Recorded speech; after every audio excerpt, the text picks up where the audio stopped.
Hello students, previous lecture ની અંદર capacitor એટલે શું અને કેપેસિટન્સ ની આપણે વાત કરી, બરાબર ને? ન ખ્યાલ હોય તો પ્રીવિયસ વિડિયો ફરીથી એક વખત જોઈ લો, ચેનલને સબસ્ક્રાઇબ કરી દો જેથી કરીને તમને રોજ નવા વિડિયો જે મુકાતા હોય એના નોટિફિકેશન મળતા રહે। આજે આપણે આગળ વધીએ મિત્રો, કેપેસિટર કેવી રચના હતી તો આપણે કીધું એકબીજાની પાસે મૂકેલા બે સુવાહકોથી બનતી રચના છે જે વિદ્યુત ભારનો સંગ્રહ અથવા વિદ્યુત સ્થિતિ ઉર્જાનો સંગ્રહ કરતી રચના છે। આજે સમજવું છે સર આવા કેપેસિટરના કેપેસિટન્સ પર ડાઇલેક્ટ્રિકની શું અસર હોય અને ડાઇલેક્ટ્રિક અચળાંકની વ્યાખ્યા શું હોય, એટલે આપણે સમજવાનું છે કેપેસિટરના કેપેસિટન્સ પર ડાઇલેક્ટ્રિકની असर। એટલે સર જો કેપેસિટરની અંદર કોઈ ડાઇલેક્ટ્રિક પદાર્થ રાખી દેવામાં આવે, પેલા ડાઇલેક્ટ્રિક બધાને ખબર છે, ના ખબર હોય તો પ્રીવિયસ વિડિયો જોઈ લો। ડાઇલેક્ટ્રિક પદાર્થ એટલે શું, એનું પોલરાઇઝેશન આપણે સમજેલા। જો કેપેસિટરની બે પ્લેટ વચ્ચે આપણે આવો કોઈ ડાઇલેક્ટ્રિક મૂકી દઈએ તો એના કેપેસિટન્સમાં શું ચેન્જીસ થાય એ આપણે સમજવું છે, અને ડાઇલેક્ટ્રિક અચળાંક કોને કહેવાય એની વાત પણ આપણે કરવાની છે। ચાલો માની લો કે એ જેટલું સમાન ક્ષેત્રફળ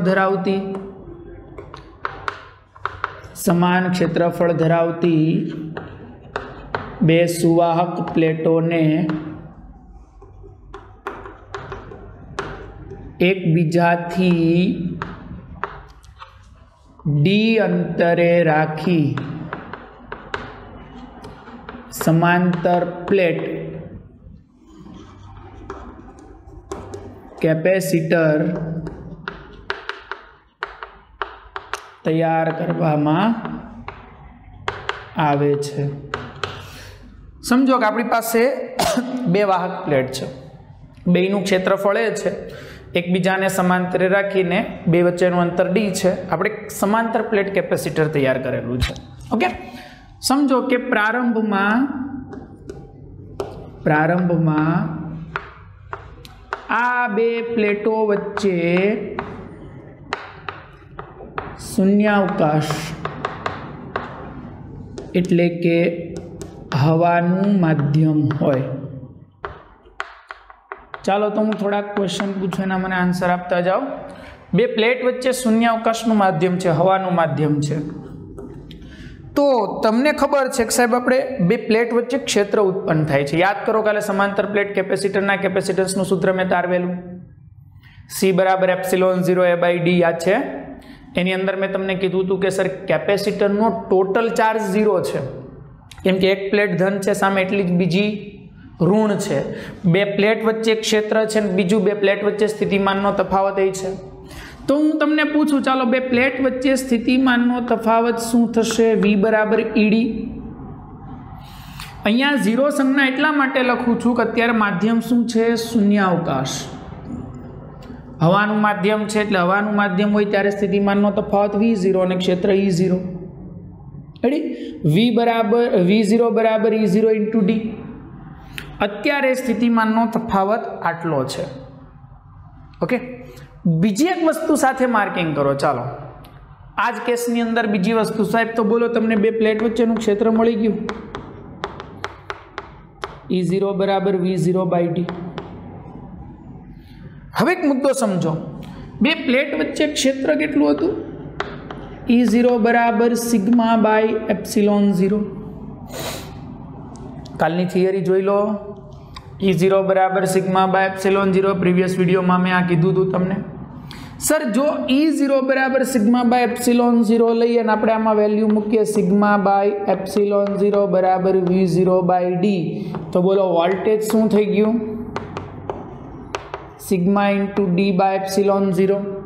पण तमने याद छे कि सिग्मा बराबर Q बाय A, तो बोलो Q बराबर सिग्मा × A थशे।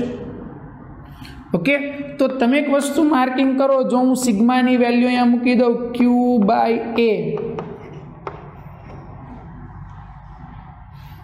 V0 ने छेदमां लई जाओ, आ बेने उपर लई लो तो आवुं थई गयुं Q ना छेदमां V0 बराबर एप्सिलॉन 0 A बाय D। मित्रों काले सूत्र साबित कर्युं तो Q बाय V बराबर C।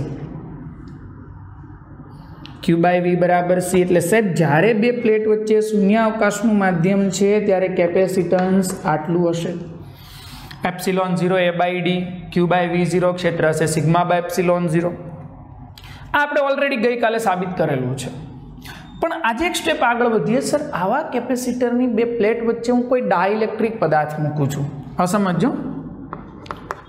કેપેસિટરની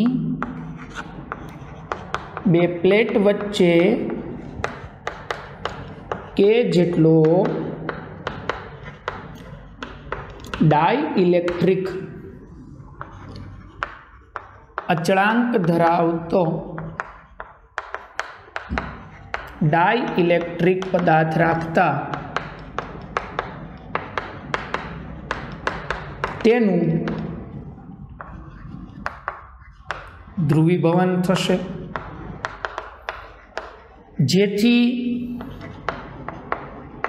પદાર્થમાં પોલરાઇઝિંગ ચાર્જ ડેન્સિટી પ્રેરિત થશે। ચાલો આ મુદ્દો જરાક સમજાવું, ધ્યાન આપજો। તમારે સમજાવવાનો નથી, તમારા રીતે લખી દેવાનો છે, પણ હું તમને ભેજામાં જાય એટલે સમજાવું, જો ધ્યાન આપો। આપણી કેપેસિટરની બે plate plus sigma minus sigma. હવે મેં તમને કીધું એમ કે આની અંદર હું એક ડાઇલેક્ટ્રિક પદાર્થ મૂકી દઉં છું કે જેનો ડાઇલેક્ટ્રિક અચળાંક K જેટલો છે। સમજો ડાઇલેક્ટ્રિક એટલે અવાહક। જરાક ધ્યાનથી સમજવાનો પ્રયત્ન કરજો। અત્યારે કેપેસિટરનું ક્ષેત્ર આમ છે પ્લસ સિગ્મા માઇનસ સિગ્મા, એટલે કેપેસિટરનું ક્ષેત્ર સિગ્મા બાય એપ્સિલોન 0 જ્યારે ડાઇલેક્ટ્રિક નથી ત્યારે। જેવો ડાઇલેક્ટ્રિક મૂકો એટલે મિત્રો તમને યાદ છે આપણે પ્રીવિયસ થિયરીમાં ભણેલા ડાઇલેક્ટ્રિકમાં કંઈક આવી કન્ડિશન મેં તમને સોલ્વ કરાવેલી કે ડાઇલેક્ટ્રિકની બધા જ અણુની ડાયપોલ મોમેન્ટો અસ્તવ્યસ્ત હતી, એક ક્ષેત્રના લીધે વ્યવસ્થિત ગોઠવવા માંડશે। એટલે જે બાજુ કેપેસિટરની ઋણ પ્લેટ છે ત્યાં તમારે ધન વિદ્યુત ભાર પ્રેરિત થશે, અને જે બાજુ ધન પ્લેટ છે ત્યાં ઋણ વિદ્યુત ભાર પ્રેરિત થશે। ઓકે, ચાલો તો વચ્ચેના બે એકબીજાની અસર નાબૂદ કરે તો એનો મતલબ એવો થયો ને કે સર સાંભળજો હવે ધ્યાનથી, કેપેસિટરની ધન પ્લેટ બાજુનો ડાઇલેક્ટ્રિકનો ભાગ ઋણ બનશે અને ઋણ પ્લેટ બાજુનો ડાઇલેક્ટ્રિકનો ભાગ ધન બનશે। એટલે તમે જુઓ સર આખો છેડો માઇનસ થઈ ગયો, આખો છેડો પ્લસ થઈ ગયો, તેનો મતલબ એવો છે કે અહીંયા વિદ્યુત ભાર પ્રેરિત થયો પ્લસ, અહીંયા વિદ્યુત ભાર પ્રેરિત થયો માઇનસ, તો સાહેબ આની ઘનતાને કહેવાય plus sigma P, polarising charge density. ધ્રુવીભવન થયા પછીની વિદ્યુત ભાર ઘનતા કેપેસિટરની સિગ્મા છે, અંદર જે ડાઇલેક્ટ્રિક મૂક્યો એનું ધ્રુવીભવન થયું કેપેસિટરના ક્ષેત્રના લીધે। આગળ સમજી ગયા છે કઈ રીતે ધ્રુવીભવન થાય। ધ્રુવીભવન થયું એટલે સાહેબ આ છેડા પર જે ચાર્જ ઉત્પન્ન થયો એની ઘનતા પ્લસ સિગ્મા પી, અહીંયા જે ઉત્પન્ન થયું એની ઘનતા માઇનસ સિગ્મા પી। તો સર અંદર એક ક્ષેત્ર ઉત્પન્ન થઈ ગયું ને, અંદર એક ક્ષેત્ર ઉત્પન્ન થઈ ગયું ને, જે લખાશે sigma p by epsilon 0। Ready? તો એનો મતલબ એવો થયો ને કે સર અંદર પદાર્થમાં સિગ્મા પી પ્રેરિત થાય, તેથી ડાઇલેક્ટ્રિક પદાર્થ મૂક્યા બાદ બોલો અંદરનું નવું ક્ષેત્ર શું થઈ જશે? આપણું છે E0, વિરુદ્ધ દિશામાં પ્રેરિત થયું E, તો સર અંદરનું નવું ક્ષેત્ર આવું થઈ ગયું sigma by epsilon 0 minus sigma p by epsilon 0। પહેલા ફક્ત સિગ્મા બાય એપ્સિલોન 0 જ હતું કેમ કે અંદર કોઈ માધ્યમ મૂક્યું નહોતું। હવે જેવો તમે ડાઇલેક્ટ્રિક મૂક્યો એનું પોલરાઇઝેશન થયું ને અંદરનું ક્ષેત્ર બદલાયું ને આટલું થઈ ગયું, તો સર અંદરનું નવું ક્ષેત્ર હવે આટલું લખાશે sigma minus sigma p by epsilon 0। Sigma minus sigma p by epsilon 0 યાદ રાખજો, સિગ્મા માઇનસ સિગ્મા પી એટલે અંદર ઉત્પન્ન થતી વિદ્યુત ભાર ઘનતા પરિણામી વિદ્યુત ભાર ઘનતા ક્ષેત્રના સમપ્રમાણમાં હશે। તો અલ્ટિમેટ ખબર પડે એવી વાત છે સાહેબ. ક્ષેત્ર જેટલું વધારે હશે એટલી વધારે પ્રમાણમાં મોમેન્ટો પ્રેરિત થશે. જેટલી વધારે મોમેન્ટો પ્રેરિત થાય એટલો વધારે ચાર્જ પ્રેરિત થાય. ઓકે, એટલે આ ક્ષેત્રના સમપ્રમાણમાં હશે. બીજી વસ્તુ, સિગ્મા માઇનસ સિગ્મા પી બરાબર સિગ્મા બાય કે લખાય. હવે આનું રીઝન સાંભળો, શું કામ આવું લખાય સાહેબ? આવું લખવા પાછળનું રીઝન એવું છે, સિગ્મા માઇનસ સિગ્મા પી બરાબર સિગ્મા બાય કે લખવા પાછળનું રીઝન કંઈક આવું છે, સમજો. અત્યારે તમે જુઓ, પહેલા ચાર્જ ડેન્સિટી કેટલી હતી? ફક્ત સિગ્મા. હવે ઘનતામાં ચેન્જ થયો. ઘનતામાં ચેન્જ થયો, એ ચેન્જ સ્ટાર્ટિંગની ઘનતા કરતાં કેમાં ભાગનો હશે. શું કામ કેમાં ભાગનો હશે? તો તમે એક વસ્તુ માર્કિંગ કરો સાહેબ, અહીંયા ક્ષેત્રમાં ઘટાડો થયો છે. ક્ષેત્રમાં શું થયો છે? ઘટાડો થયો છે. એટલે તમે સાહેબ આ કન્ડિશનને સિગ્મા બાય કે લખી શકો, કારણ કે પહેલા ક્ષેત્ર આટલું જ હતું. જેવો ડાયઇલેક્ટ્રિક મૂક્યો એટલે ડાયઇલેક્ટ્રિકનું ક્ષેત્ર ઉત્પન્ન થયું, જે આની વિરુદ્ધ દિશામાં છે, આનો વિરોધ કરે છે. ક્ષેત્ર ઘટે છે. સમજાય છે વાત? ક્ષેત્ર ઘટે છે એટલા માટે ઘનતા કેમાં ભાગની થઈ. સમજાયું? એટલે હું એવું કહી શકું કે સાહેબ આ જેટલો આનો અચળાંક મોટો એટલું અંદર ક્ષેત્ર ઓછું. જેટલો આનો ડાયઇલેક્ટ્રિક અચળાંક મોટો એટલું અંદર ચાર્જ ડેન્સિટી ઉત્પન્ન થતો પ્રેરિત વિદ્યુતભાર ઉત્પન્ન થતું ક્ષેત્ર ઘટશે. જો આ વેલ્યુને ઉપર મૂકી દઉં તો સર આવું લખાશે, સિગ્મા માઇનસ સિગ્મા પી બરાબર સિગ્મા બાય કે. હવે તમે જાણો છો સર વી બરાબર ઈડી, વી બરાબર ઈડી. માધ્યમ મૂક્યા પછી, માધ્યમ મૂક્યા પહેલા બધું V0 E0 આવું 0 વડે દર્શાવેલું. હવે V અને E વડે દર્શાવું છું, તો બોલો E બરાબર V બાય ડી લખાશે. V બરાબર E બાય ડી. ચાલો ધ્યાન આપજો. હવે એક મસ્ત વસ્તુ સમજવાની છે. સિગ્માનું સૂત્ર શું? Q by A. પાછળ બધા રીઝન લખજો. વિદ્યુત ભારની પૃષ્ઠ ઘનતા. એક કામ કરો સાહેબ, હવે જોજો, C બરાબર Q બાય V છે ને, V ને નીચે લઈ લો, નાનો ઉપર લઈ લો, એટલે પદ આવું થઈ ગયું. Q બાય V બરાબર K epsilon 0 A by D. તો સર નવું capacitance K epsilon 0 A by D બરાબર KC0. કેમ કે એપ્સિલોન 0 A બાય D બરાબર C0 હતું, તો લખાઈ ગયું. ડાયઇલેક્ટ્રિક પદાર્થ મૂક્યા બાદ નવું કેપેસિટન્સ સ્ટાર્ટિંગના શૂન્ય અવકાશમાં જે કેપેસિટન્સ હતું એના કરતાં K ગણું થઈ ગયું.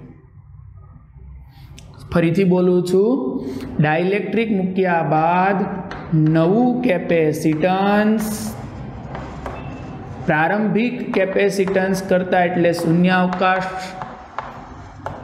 વાળું માધ્યમ હતું ત્યારના કેપેસિટન્સ કરતાં K ગણું થાય છે. કેટલું થઈ જાય છે? K ગણું થાય છે. બીજી એક વસ્તુ માર્કિંગ કરજો મિત્રો, K ઇન્ટુ એપ્સિલોન 0, જેને તમે જે ડાયઇલેક્ટ્રિક માધ્યમ મૂક્યું એ માધ્યમની પરમિટિવિટી કહેવાય.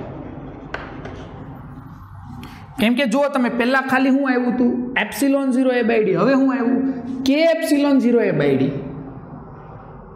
હવે એટલે માધ્યમ મૂક્યા પછી પદ શું થઈ ગયું? K epsilon 0. પહેલા ખાલી એપ્સિલોન 0 હતું, હવે K એપ્સિલોન 0 થઈ ગયું. ક્યારે? માધ્યમ મૂક્યા પછી. તો એપ્સિલોન 0 ને શું કહેતા હતા? શૂન્યાવકાશની પરમિટિવિટી. કેમ કે સ્ટાર્ટિંગમાં ખાલી કયું માધ્યમ છે? શૂન્યાવકાશ. પણ જેવું ડાયઇલેક્ટ્રિક માધ્યમ મૂક્યું એટલે સર K એપ્સિલોન 0 થઈ ગયું, એટલે એને માધ્યમની પરમિટિવિટી કહેવાય, જેને છોકરાઓ એપ્સિલોન વડે દર્શાવાય. એના વડે દર્શાવાય એપ્સિલોન. તો સર આ સૂત્ર આવું લખાય ને, C બરાબર એપ્સિલોન A બાય ડી. હવે એક મુદ્દો સમજવાનો પ્રયત્ન કરજો. C બાય C0 નો ગુણોત્તર લઈએ. Epsilon A by D, epsilon 0 A by D, A by D cancel, epsilon by epsilon 0, બસ આને જ કહેવાય K. એટલે તમે એક વસ્તુ માર્કિંગ કરી, K ના સૂત્ર આવા થઈ ગયા, એપ્સિલોન બાય એપ્સિલોન 0 અથવા C બાય C0 અથવા E0 બાય E. હમણાં સ્ટાર્ટિંગમાં તમને કીધું ને, ક્ષેત્ર કેમાં ભાગનું થઈ ગયું, ક્ષેત્ર ઘટી ગયું, કારણ કે તમારું જે મૂળ ક્ષેત્ર હતું ડાઇલેક્ટ્રિક મૂક્યા પછી જે નવું ક્ષેત્ર ઉત્પન્ન થયું તમારા મૂળ ક્ષેત્રનો વિરોધ કરે છે, મૂળ ક્ષેત્રનો વિરોધ કરે છે, એટલે ક્ષેત્ર ઘટી ગયું છે. રેડી? તો સાહેબ ડાઇલેક્ટ્રિક અચળાંકને આટલી રીતે પ્રેઝન્ટ કરાય તો ડાઇલેક્ટ્રિક અચળાંકની વ્યાખ્યા શું થશે? સાંભળજો, 3 વ્યાખ્યા બને. જો તમને આખી થિયરી આમ જ પૂછાશે કેપેસિટન્સ પર ડાઇલેક્ટ્રિકની અસર સમજાવો અને ડાઇલેક્ટ્રિક અચળાંકની વ્યાખ્યા આપો. તો આ થઈ ગઈ કેપેસિટન્સ પર ડાઇલેક્ટ્રિકની અસર.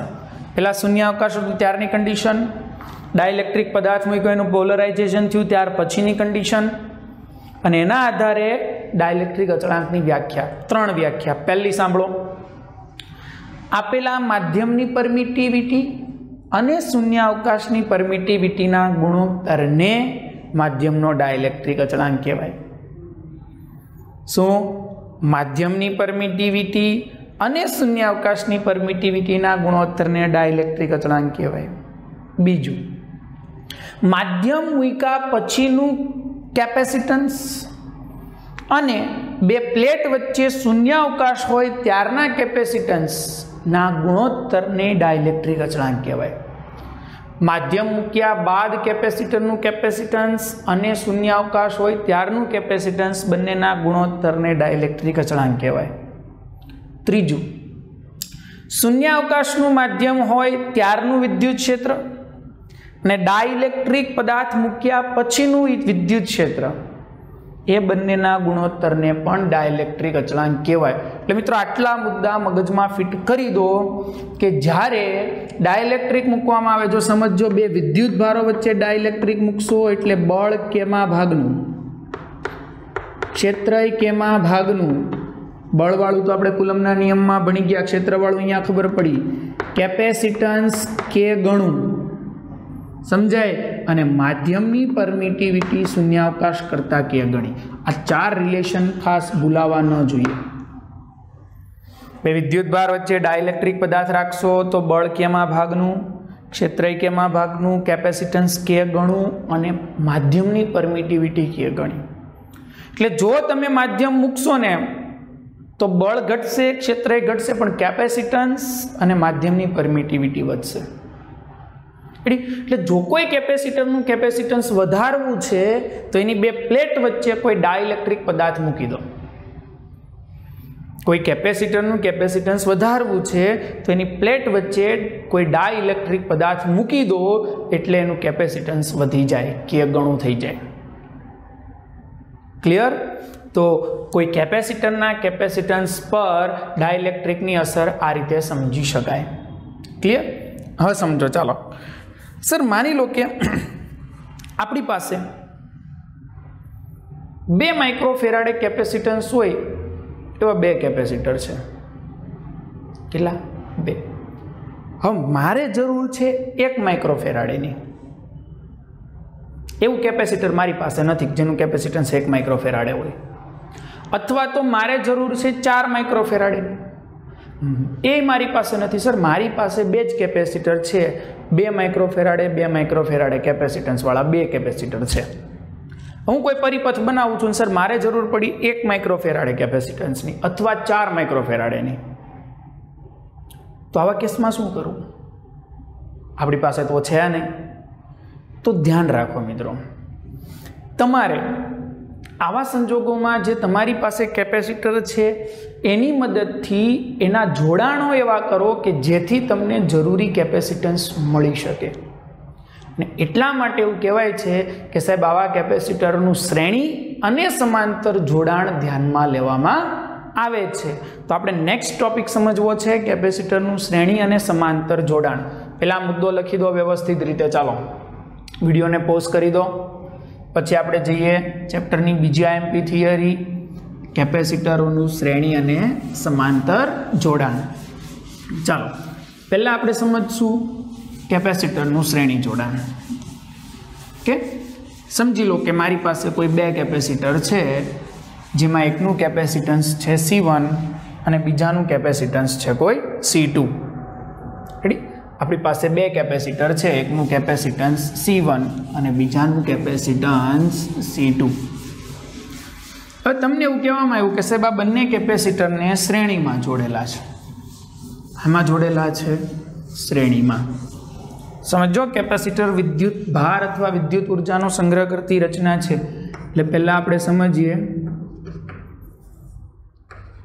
કેપેસિટરોનું શ્રેણી જોડાણ. ચાલો મસ્ત વસ્તુ સમજવાની છે. સર સમજી લો કે આ પહેલું કેપેસિટરને આ રીતે સંજ્ઞામાં દર્શાવાય, મેં તમને કીધું ને. અને આ બીજું કેપેસિટર, આનું કેપેસિટન્સ C1 છે અને આનું C2 છે, ને બેને મેં શ્રેણીમાં જોડ્યા છે. ક્લિયર? હવે સમજો જરાક ધ્યાનથી. સર માની લો કે આ બે કેપેસિટર સાથે હું કોઈ બાહ્ય બેટરી કનેક્ટ કરું છું. કેપેસિટર C1ની ડાબી બાજુની પ્લેટ બેટરીના ધન છેડા સાથે ને C2ની જમણી બાજુની પ્લેટ ઋણ છેડા સાથે છે, અને બેટરીના વોલ્ટેજ છે કોઈ V. સર આ જેવી ધન છેડા સાથે જોડીશ એટલે એનો મતલબ એવો છે કે સર આ પ્લેટ પર ધન વિદ્યુત ભાર ઉત્પન્ન થશે. તમે જાણો છો જેટલો અહીંયા ધન ઉત્પન્ન થાય એટલો જ સામે શું ઉત્પન્ન થશે? ઋણ. અહીંયા આ ઋણ સાથે અટેચ છે એટલે અહીંયા ઋણ થશે. એક જ બેટરી છે એટલે સર અહીંયા જેટલો ધન પેદા થયો એટલો જ અહીંયા ઋણ થશે. બીજું અહીંયા ઋણ છે તો સર અહીંયા સામે એટલો જ શું ઉત્પન્ન થઈ જાય? ધન. એટલે C1ની ડાબી બાજુની પ્લેટ બેટરીના ધન સાથે, C2ની જમણી બાજુની પ્લેટ બેટરીના ઋણ સાથે કનેક્ટ છે એટલે ત્યાં એક બાજુ +Q અને અહીંયા -Q પ્રેરિત થાય, જેના લીધે C1ની જમણી બાજુ અને C2ની ડાબી બાજુની પ્લેટ પર અનુક્રમે C1ની જમણી બાજુ અને C2ની ડાબી બાજુ પ્લેટ પર અનુક્રમે -Q અને +Q વિદ્યુત ભાર પ્રેરિત થશે. એટલે પહેલો મુદ્દો છે તમારો આકૃતિનું વર્ણન. ફરીથી આકૃતિમાં દર્શાવ્યા પ્રમાણે C1 અને C2 બે જુદા જુદા કેપેસિટન્સ ધરાવતા કેપેસિટરને શ્રેણીમાં જોડેલા છે. C1ની ડાબી બાજુ અને C2ની જમણી બાજુની પ્લેટ બેટરીના અનુક્રમે ધન અને ઋણ છેડા સાથે કનેક્ટેડ છે. જેથી C1ની ડાબી બાજુની પ્લેટ પર +Q અને C2ની જમણી બાજુની પ્લેટ પર -Q વિદ્યુતભાર પ્રેરિત થશે, જેના લીધે C1ની જમણી બાજુ અને C2ની ડાબી બાજુ પર અનુક્રમે -Q અને +Q વિદ્યુતભાર પ્રેરિત થાય. એટલે સાહેબ તમે અહીંયા જોઈ શકો છો કે બંને કેપેસિટર પરનો વિદ્યુતભાર સમાન થઈ ગયો, પરંતુ વોલ્ટેજ V1 અને V2 થશે. બે પર વોલ્ટેજ જુદા જુદા થશે, વિદ્યુત ભાર સમાન થઈ ગયો, બેના કેપેસિટન્સ જુદા જુદા છે એટલે વોલ્ટેજ જુદા થશે. તો હું તમને પૂછું, ચાલો અહીંયા પરિણામી વોલ્ટેજ જે બેટરીએ આપ્યો છે એની વાત કરો. તો સર પરિણામી વોલ્ટેજ V1 + V2 લખાશે, પણ યાદ કરો કાલનું સૂત્ર C = Q/V. ચાલો તો V રહેવા દો. V1 પહેલાનો ચાર્જ છેદમાં પહેલાનું કેપેસિટન્સ, બીજાનો ચાર્જ છેદમાં બીજાનું કેપેસિટન્સ. પાછળ સૂત્ર લખજો Q/V = C. Q કોમન અને છેદમાં લઈ લો V/Q, અને V/Q શું થાય? 1/C. તો સાહેબ આ જે 1/C જે મળ્યો ને એને સમતુલ્ય કેપેસિટન્સ કહેવાય, જ્યાં C બરાબર આ બંનેનું સમતુલ્ય કેપેસિટન્સ. હા, એને તમે આમ પણ લખી શકો C1 × C2 ના છેદમાં C1 + C2. એ જ થયું ને, લસા લઈ લીધો. એટલે જો મેં તમને કીધું તું 2 માઇક્રોફેરાડે વાળા બે છે ને મારે 1 માઇક્રોફેરાડે જોઈએ છે, તો શ્રેણીમાં જોડી દો. 2 × 2 / 2 + 2 1। પણ માની લો કે આપણી પાસે આવા n કેપેસિટર હોત,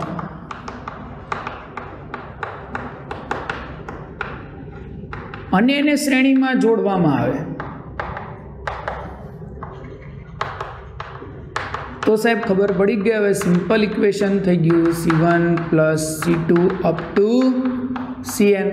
આકૃતિમાં આવી રીતે 1 2 3 આવા n કેપેસિટર દોરી દેવાના, પ્લસ તો સામે માઇનસ, આ માઇનસ તો આ પ્લસ, આ માઇનસ, આમ ચાલુ જશે। પણ એક મુદ્દો મગજમાં ફિટ કરી દો, શ્રેણી જોડાણમાં દરેક કેપેસિટરનો વિદ્યુત ભાર સમાન હોય અને વોલ્ટેજ જુદા જુદા હોય, પણ એ બધાના વોલ્ટેજનો સરવાળો તમે જોડેલી બેટરીના વોલ્ટેજ જેટલો થવો જોઈએ। ક્લિયર? તો આ થઈ ગયું કેપેસિટરનું શ્રેણી જોડાણ। તો સર આમાં આવું બોલાય ને કે શ્રેણી જોડાણમાં તમને મળતું સમતુલ્ય કેપેસિટન્સ એટલે આ જવાબ એ જોડાણમાંના નાનામાં નાના કેપેસિટન્સ કરતા નાનું હોય। સમજાવું? 2 માઇક્રોફેરાડ વાળા બે જોડ્યા તો જવાબ હું મળ્યો 1 માઇક્રોફેરાડ, એટલે સમતુલ્ય 1 થયો। સરી 1 2 કરતા તો નાનો ને।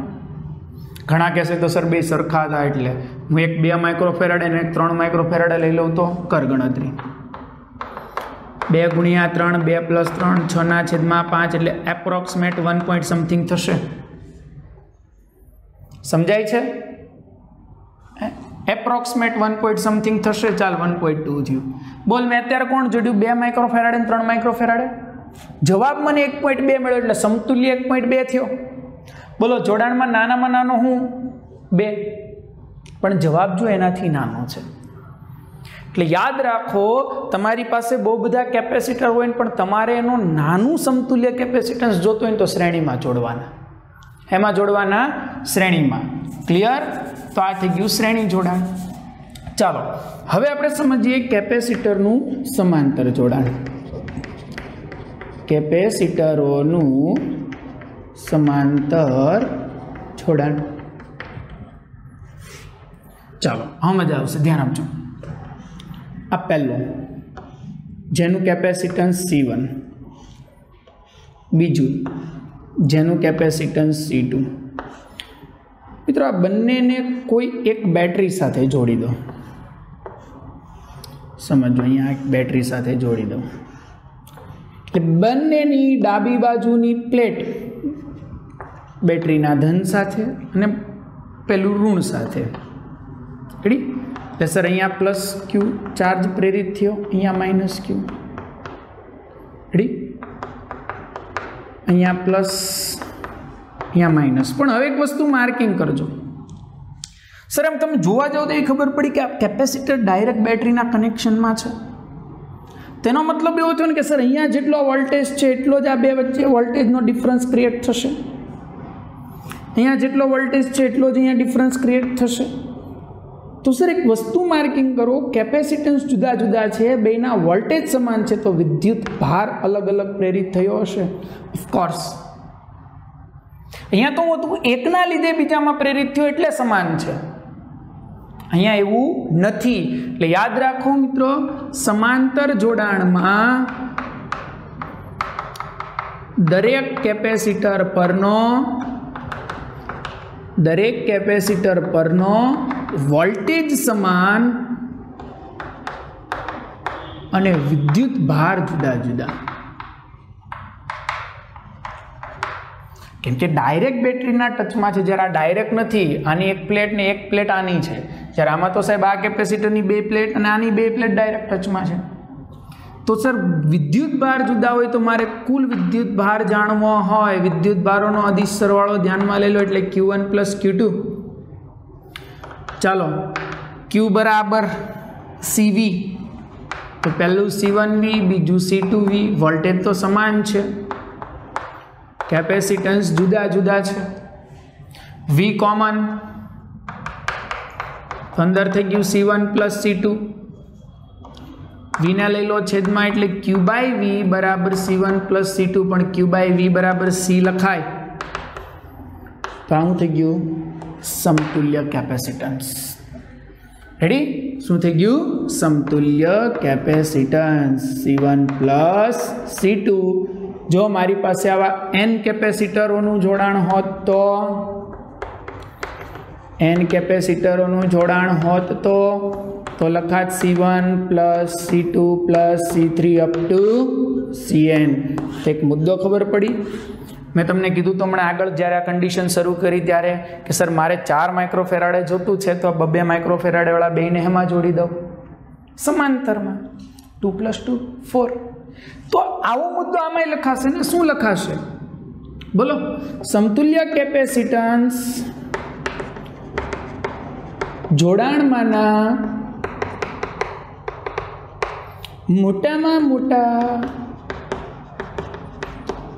કેપેસિટન્સ કરતાં પણ મોટું હોય છે. તમે એક્ઝામ્પલ લઈ લો. ચાલો ઘણા કહેશે તો સર બે સમાન હતા એટલે જવાબ 4 મળ્યો. 2 અને 3 વાળું લઈ લો. આ 2 માઇક્રોફેરાડે અને 3 માઇક્રોફેરાડે જવાબ 5 થાય. 5 માઇક્રોફેરાડેનો મિનિંગ શું નીકળ્યો? સર 5 માઇક્રોફેરાડે 3 કરતાં તો મોટું જ ને. 5 માઇક્રોફેરાડે 3 કરતાં તો મોટું જ. વાત બેજામાં ગઈ. એટલે જો આ થઈ ગયું શ્રેણીના સમાંતર, આમાંથી તફાવત પૂછશે. તો શ્રેણી જોડાણમાં દરેક કેપેસિટરનો વિદ્યુત ભાર સરખો, વોલ્ટેજ જુદા જુદા. સમાંતરમાં વોલ્ટેજ સરખા, વિદ્યુત ભાર જુદો જુદો. શ્રેણી જોડાણની અંદર સમતુલ્ય કેપેસિટન્સનું સૂત્ર 1/C = 1/C1 + 1/C2. સમાંતરમાં C = C1 + C2. શ્રેણી જોડાણમાં સમતુલ્ય કેપેસિટન્સ જોડાણના નાનામાં નાના કેપેસિટન્સ કરતાં નાનું, મોટામાં મોટા કેપેસિટન્સ કરતાં મોટું હોય. ક્લિયર? એટલે સાહેબ આવી રીતે તમે આનો તફાવત પણ પૂછી શકાય. આ થઈ ગયું કેપેસિટરનું શ્રેણી જોડાણ, આ થઈ ગયું સમાંતર જોડાણ. ઓકે, ખબર પડી? એટલે ડાઇલેક્ટ્રિક પદાર્થોની કેપેસિટન્સ પર અસર, કેપેસિટરનું શ્રેણી અને સમાંતર જોડાણ, આટલું આપણે આજના લેક્ચરમાં સમજ્યા. આવા કેપેસિટરોની અંદર ઉર્જા, કાર્ય અને એ કેપેસિટરોના આધારે જોવા મળતી કેટલીક રચનાઓ જે આપણે નેક્સ્ટ લેક્ચરની અંદર જોઈશું. પણ આજની થિયરીઓ બહુ અગત્યની છે એટલે વ્યવસ્થિત રીતે તૈયાર કરજો. વિડીયોને પોઝ કરીને આ વ્યવસ્થિત લખાણ સાથે ઉતારી દો. Okay, thank you.